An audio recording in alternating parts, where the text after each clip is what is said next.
Hi, boys and girls, and anyone else who happens to be listening or shares this Facebook post. It's been a few days since we've seen each other. I'm missing you. Your teachers miss you. Oh, I don't just mean teaching, although that's an important part of my life and your teachers' lives, but I miss the interaction. I have a very witty class, very talented class, my homeroom, 8th grade, and my music students in 5th through 8th grade. I'm missing all of you and hope that you are well. Hopefully you're following President Trump's and Governor Evers' protocol. That's a big word for guidelines, rules, so that we can all be safe, especially our senior citizens and those that have any kind of a pre-existing condition that might not be able to fight off this virus as well as you students can. So a few years ago, I was given this really cool gift by one of my colleagues here at Good Shepherd, and I have it in a very prominent place. It says, "I don't know what tomorrow holds, but I know who holds tomorrow." I have it in a place in my home where I can see it every single day. On my good days and on my days like maybe you're experiencing today, you're not quite sure what the future holds. But we can do great things together. I'm also wearing today my Washington, D.C. sweatshirt. This brings back lots of great memories. You see, I was blessed to be able to travel with Kettle Moraine Lutheran High School 2 times on their East Coast trip to see our nation's capital and many other places, to revisit some history, to see where God allows power to help us. So I hope you are listening to President Trump and Governor Evers. I hope you are social distancing and you are staying safe. Today we have new rules, and I hope you and your family are following them so that you not only can be safe, but maybe even more importantly, that you can make sure other people that have pre-existing conditions and maybe couldn't fight off the disease, the virus, as well as you, or that are older and maybe can't fight off the disease, the virus, like you can. So great things can happen when we work together, even if we have to do it via the internet. Today is supposed to be a great day outside. Get outside. Enjoy God's wonders. Just like we at Good Shepherd do many things together, not only learn together, we worship together, we do fun projects together, we benefit others, like our faculty versus 8th grade game, where we benefited the Kramer family. We can do great things together. Let's not lose sight of that. Today's book is by an author who lives just a little bit south of us in Illinois. Her name is Janet Nolan. She's an author in Oak Park, just right outside Chicago. And she wrote a book about a tragic event that happened 19 years ago. It's called 7.5 Tons of Steel. It's illustrated by Thomas Gonzalez. But what I love about this picture book is it doesn't focus on the evil that was dealt to Americans, but it shows what we did with it. And just like today, where so many people are working for the good of others, there was an outcry of people helping each other at what we call 9/11. I know most of you weren't even born, but your parents know about it. So again, sorry for my technology issues, but I'm going to turn it over and begin reading 7.5 Tons of Steel by Janet Nolan.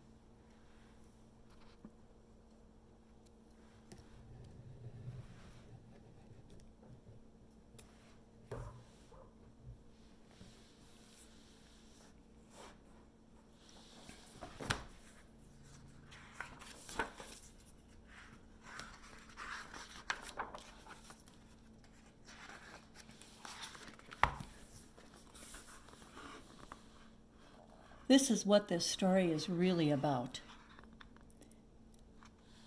It's about planes going into what represented our economic freedom.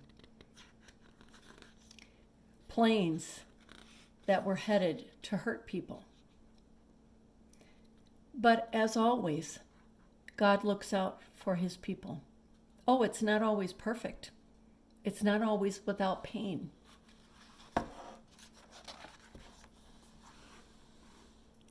If you've never been to the Statue of Liberty in New York City, it's quite wonderful, and I hope you'll get a chance to experience it. There is a ship, a Navy ship. It is called the USS New York.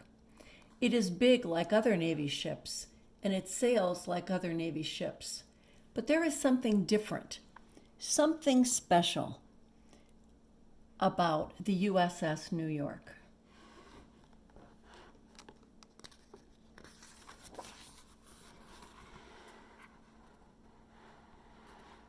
On September 11th, 2001, clouds of smoke billowed into the clear blue sky.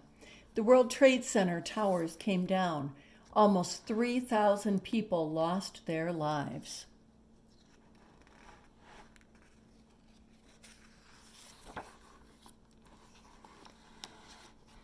In the days after the towers collapsed, people brought flowers and photographs, stuffed animals, and pictures drawn with crayon. They lit candles and left handwritten notes to decorate a place now called Ground Zero.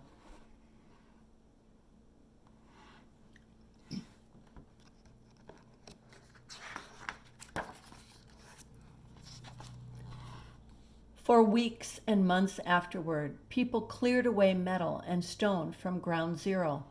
One truck carried a beam made of steel from New York to a foundry in Louisiana.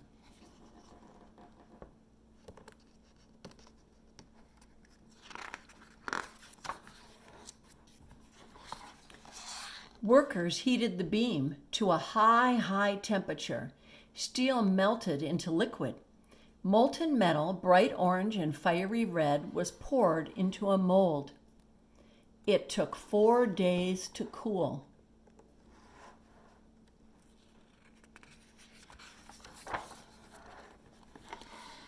Seven and a half tons of steel, which had once been a beam in the World Trade Center, was now the bow of a Navy ship. Chippers and grinders, painters and polishers worked on it for months. And the World Trade Center had 2 towers.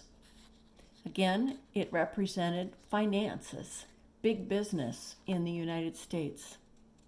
And that's why it was targeted. Once a beam, but now a bow. It was taken to a shipyard in the city of New Orleans.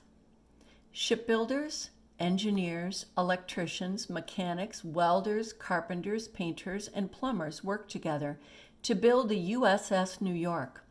And then it was time to install the bow. It takes a lot of people with a lot of gifts to do this job and to feel it's important.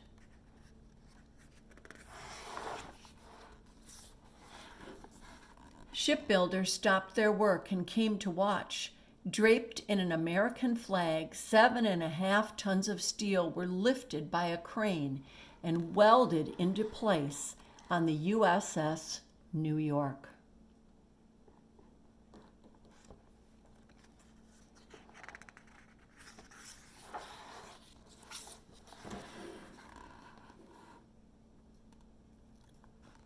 Here's a bit of a map with some activity on it.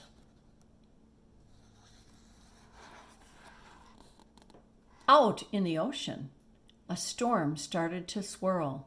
Wind twisted, water churned. Hurricane Katrina slammed into New Orleans. Levees broke, homes flooded, and businesses were swept away. Many shipbuilders lost their homes. They could not work on the U.S. New York until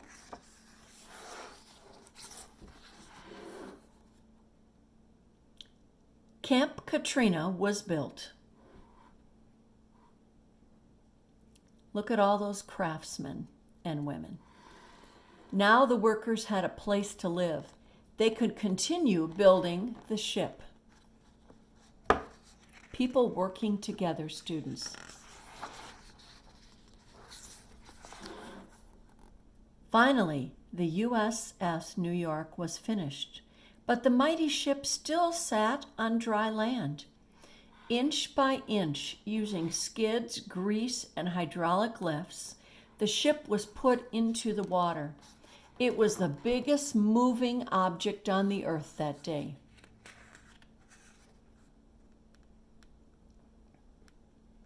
The artist here paints only one thing that's clear. Everything else is a little fuzzy. Focus. Focus on this ship. Focus on the goal, on helping others, on representing evil that was done and turning it into a positive spirit of good, helpful. The ship sailed down the Mississippi into the Gulf of Mexico and out into the open waters of the Atlantic Ocean. The USS New York was going home. And there it is. A culmination or a gathering of all kinds of people's efforts, all kinds of materials, including something, that beam that was going back to New York in a new form. See what we can do together when we're optimistic?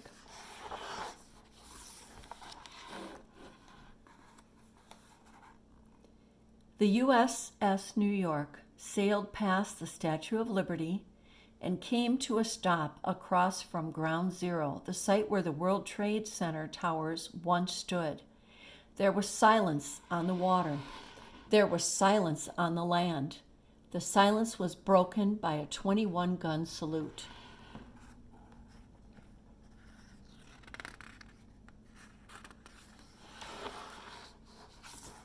When the ceremony ended, the warship set out to do its job at sea.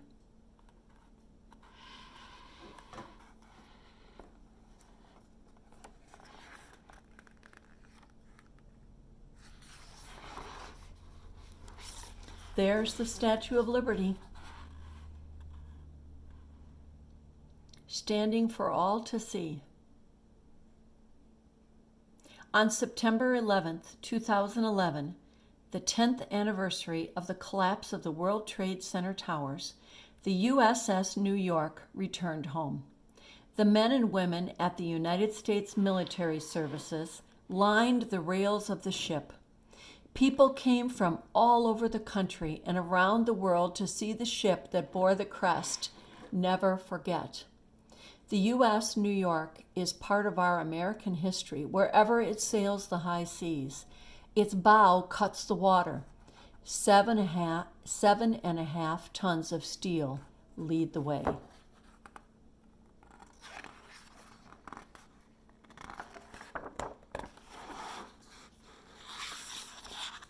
And it says, "To the men and women who built and who serve on the USS New York."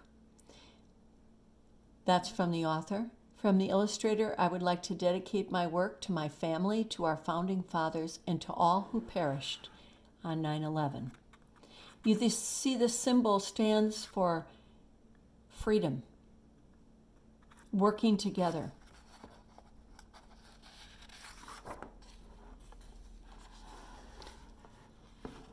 I love the end sheets of Janet Nolan's book as well. Until we meet again, stay safe. You are missed.